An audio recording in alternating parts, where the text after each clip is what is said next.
ఇందాకల దాంట్లో మనం మాట్లాడుకున్నట్టు మీరు చెప్పారు కదా, ఒక సినిమా సీన్స్ లో మీరు ఒక బస్ సీన్ లో ఒక రేప్ సీన్ అనేది పెట్టామని అనేసి. అదే విధంగా చూసుకుంటే నిన్న రాత్రి జరిగిన ఇన్సిడెంట్ ఇది. అయితే బస్సులోని 36 మంది ప్రయాణికులు ఉన్నా సరే, ప్రయాణికుల ముందే డ్రైవర్స్ అంత విచ్చలవిడిగా ప్రవర్తించి అమ్మాయి కాలు చేతులు కట్టేసి మరి నోట్లో గుడ్ల కుట్కి ఆ అమ్మాయి మీద బలాత్కారానికి తెగబడ్డారు అంటే ఎవరు లేని చోట అంటే వేరు.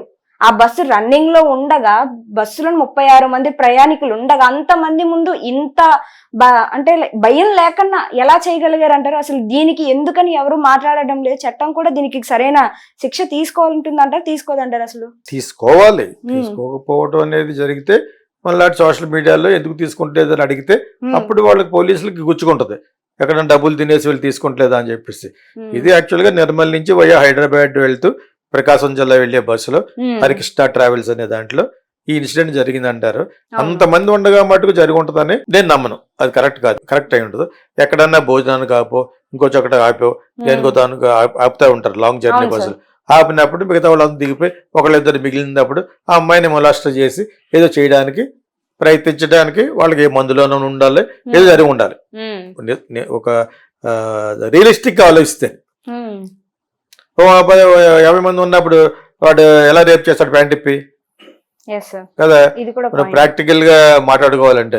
సో ఇది అంచెలంచెలుగా జరుగుతూ వస్తానే ఉంది. నేను కీచడవాళ్ళ సినిమాల్లో ఒక బస్సులో రేప్ అనేది అప్పటికి న్యూస్ సోషల్ మీడియా లేదు కాబట్టి ఈనాడులోనో ఎక్కడో వచ్చింది. అప్పుడే ఈనాడు, ఆంధ్రజ్యోతి, ఏదో పేపర్ ఆధార్ పేపర్లో ఏదో వస్తే దాన్ని మేము రేడియోలో చెప్తే ఓకే, అప్పటికి దూరదర్శనం ఉంది ఇంకా. సో అటువంటి చూసి నేను ఇన్సిడెంట్ పెట్టాను. వైజాగ్లో షూట్ చేశాను. అది ఒక పెద్ద బస్సులో జనాలు దింపేసి నలుగురు ఎక్కి ఆ అమ్మాయిని ఎలాగా అయితే చేశారనేది చేస్తే అప్పుడు ఆ విధంగా అయినా కూడా తప్పించుకుని వీడు అమ్మాయిని ప్రేమిస్తాడు. మహర్షి రాఘవ్ క్యారెక్టర్ నార్త్ ఇండియన్ అందులో కిచరాడ్లో శరత్ బాబు తమ్ముడు రాజ్పుత్స్ అనమాట వాళ్ళు. సో అతను ఆడపెద్ద డ్రగ్గిస్ట్, ఇంజక్షన్ ఇది నేను ఆ రోజుల్లో తీస్తే జనాలు ముక్కు మీద లేస్తున్నారు, ఇది ఎంతమంది తెలిసి డ్రగ్స్ అని. కిచరాడ్ సినిమా స్టార్ట్ అవడమే డ్రగ్స్ మీద స్టార్ట్ అవుతుంది ఇలాగా. ఓకే, వాడు డ్రగ్స్ తీసుకుని ఆ అమ్మాయిని ఏం చేసాడు, ఆ అమ్మాయిని ఎలా ప్రేమించాడు, ఆ అమ్మాయి కాదంటే ఆ అమ్మాయి మిడిల్ క్లాస్ గర్ల్ కాదంటది అనుకుంటా. తర్వాత రేప్ చేయిస్తాడు. ఇంకా కక్ష తీర్చగా పరీక్ష రాస్తుంటే ఎగ్జామ్ రాసిన హాల్కి వెళ్ళిపోయాడు, యాసిడ్ వేస్తాడు. ఇది జరిగింది. ఇది యాజ్ ఇట్ ఈజ్ గా జరిగిన ఇన్సిడెంట్ సినిమాలో పెట్టాను, కిచరాడ్ అనే సినిమాలో. ఓకే, అవి ఎలా అంచెలంచెలుగా జరుగుతూనే వస్తాను. నేను జరిగింది తీశాను, సినిమా చూసి వాళ్ళు ఏం చేయట్లేదు. నిజ జీవితంలో జరిగిన అరాచకాలని సినిమాలో చేస్తారు, సినిమాలో తీస్తుందని కొంతమంది చేస్తారు. భయపడవలసింది పోగా దాన్ని ఇన్స్పిరేషన్గా చేసుకునే అదవులు కూడా ఉన్నారు కదా. ఇంకా వాళ్ళు ఏం చేస్తారు, అటువంటి వాళ్ళని ఇంటర్నేషనల్ ఫిలిం ఫెస్టివల్ జరుగుతుంది ఢిల్లీలో, చాలా ప్రెస్టీజియస్ ఫిలిం ఫెస్టివల్. ఎన్నో దేశాల నుంచి వస్తాం డైరెక్టర్లు, యాక్టర్లు. అక్కడ ఎవరో ఫారినర్ని ఢిల్లీలో ఒక చెత్తగాళ్ళు ఫారినర్ దొరికింది అమాయకంగా, ఆ అమ్మాయి డ్రగ్స్ లో ఉందో దాన్ని ఎక్కించేసి దాన్ని రేప్ చేశారు ఆ రోజుల్లో, ఒక 25-30 years back. That is India. India బయట రావడానికి టూరిస్టులు భయపడిన రోజులు కూడా ఉన్నాయి. ఇండియా అక్కడ అమ్మాయి కనపడితే రేప్ చేస్తారు అనేది ఏదో చోట జరుగుద్ది. మొత్తం అంతా ఇండియా అంతా రేప్ చేయడానికి వెయిట్ చేస్తున్నట్టుగా వాళ్ళ పిక్చర్ ఇచ్చారు యాక్చువల్గానే. మరి దేశాంతరే బ్యాడ్ కదా. సో ఆ విధంగా ఆ బస్సులో ఆ అమ్మాయిని ఎటువంటి సందర్భంలో ఏం చేశారు అనేది పూర్తిగా మనకు విషయాలు తెలియదు కాబట్టి ఎక్కువ మాట్లాడకూడదు. But what ever it is, ఇన్ని చట్టాలు వచ్చినా కూడా అటువంటి బస్సులో అలా చేశారంటే మేబీ వాళ్ళ సౌకర్యాన్ని కల్పించుకుని ఉంటారు. ఎక్కడన్నా భోజనాలు దిగమని ఆ అమ్మాయి దాని ఉంచి మొత్తానికి ఏదో చేసి ఆ అమ్మాయిని మొత్తాన్ని మొలస్టిగేషన్ చేసి ఉంటారు. చేసిన తర్వాత 100కి ఏదో ఫోన్ చేశారు అన్నారు. ఎవరు చేశారు? బస్సులో ఒకళ్ళిద్దరు ఉండాలి, వాళ్ళు రావాలి కదా, వాళ్ళ నుంచి తప్పించుకోవాలని చెప్పు వీడు అమ్మాయిని వదిలేసి పారిపోవచ్చు. సో ఇవన్నీ కూడా మనకి కొంచెం బిట్స్ అండ్ పీసెస్ తెలుసు కాబట్టి అలాగే చెప్పుకునే అవసరం కదా. బట్ జరిగిన సంఘటన మటుకు బర్బేరియన్ యాక్ట్ అంటారు, చాలా చాలా అసహ్యమైన యాక్ట్ ఇది. ఇన్ని చట్టాలు వచ్చినాయి కూడా ఎలా చెప్పలేకపోతున్నాం అనే దాని గురించి నేను బాధపడతాను. గవర్నమెంట్ సినిమాల్లో యాడ్స్ లో అస్తమాను గుట్కా తింటే నాకు గాజులు అమ్ముకున్నాను అయ్యే వేస్తూ ఉంటారు. ఇవి వేయాలి కొన్ని యాడ్స్, రకరకాలు ఏమేమి విరివిగా జరుగుతాయో అది వేస్తే చూసేవాడు కూడా బాగుంటుంది. ఎప్పుడు చూసినా గాజులు అమ్ముకున్నాను, నా దవడ దొప్పింది అని ఉంటాయి కదా సినిమాల్లోనే. చూడలే చచ్చిపోతున్నాయి.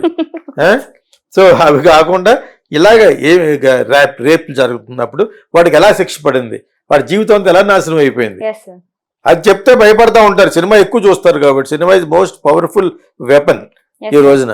అందులో వేసిన యాడ్లు మరి ఎక్కువ వేసేయకూడదు. వాళ్ళు 20 యాడ్లు వేస్తారు, ఇది వచ్చి కంపల్సరీ యాడ్ కూడా వేస్తారు థియేటర్. ఇది వచ్చేటప్పుడు జనాలు పారిపోతారు.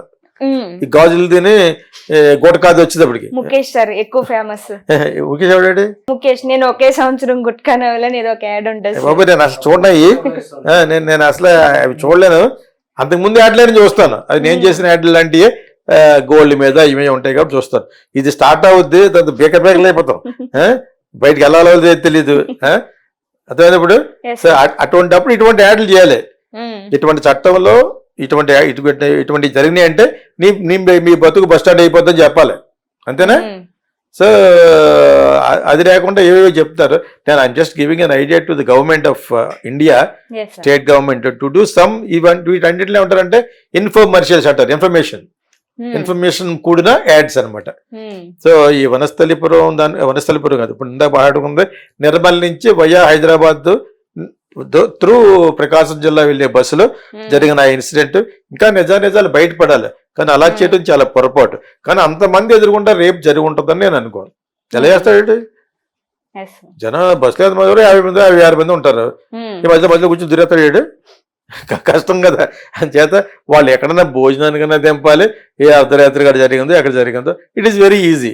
వాడు మందులో ఉంటాడు, అది ఎవరితో కొంచెం మరి వాడికి ఎలా కనిపించిందో రకరకాలు ఉంటారు ఇక్కడ. అదేందా ఎలా కనపడినా కూడా అమ్మాయే. అంచేత సచ్ థింగ్స్ జరగకూడదంటే భయంకరమైన శిక్ష పడినట్టుగా వాళ్ళు వీడియో తీసి పంపించాలి, చూపించాలి. మీకు అర్థమైనప్పుడు గ్లిమ్స్ అని ఒక యాడ్ వస్తుంది సినిమా వచ్చే ముందు, అలా చూపించాలి. వీడికి ఇది సినిమాలో ఉన్నా కూడా సినిమా కాదు, నాకు నిజంగా జరిగింది, దాని తర్వాత కట్ చేస్తే ఆడు తిహార్ జైల్లో ఉన్నాడు, ఇప్పుడు వచ్చి ఊరికమ్మగా ఎక్కిస్తున్నారు అని తీయాలి. అర్థమైందా? అప్పుడు కానీ జనాలకు అందదు. అలా చేసినా కూడా ఈ 140 కోట్ల జనాభా ఉన్న భారతదేశంలో అందరికీ తెలుస్తుంది అనేది నమ్మకం. అందులో 70% శుద్ధ బేవర్స్గాలు ఉంటారు కాబట్టి. అదేందా? I'm sorry to tell this. వాళ్ళే ఉంటారు. వీళ్ళకి చదువుకున్న బేవర్స్ లేదు ఇందాక చెప్పిన దాంట్లో. ఇంకా మరి వాళ్ళు ఏమంటాం మరి? అంచేత ఇటువంటి జరగకుండా ఉండాలంటే government should make awareness films అంటారు. ఆ అవేర్నెస్ ఫిల్మ్స్ తీసి చూపించాలి. కొంతకాలం ఆ గుట్కాని అట్లా మానేసి, గుట్కాని, ఆ సిగరెట్ని, తంబాకు, గాజులు నాకు గుర్తుండిపోయి ఎంత గుర్తు పెట్టుకోకూడదన్నా కూడా ఎన్ని గుర్తుండిపోయి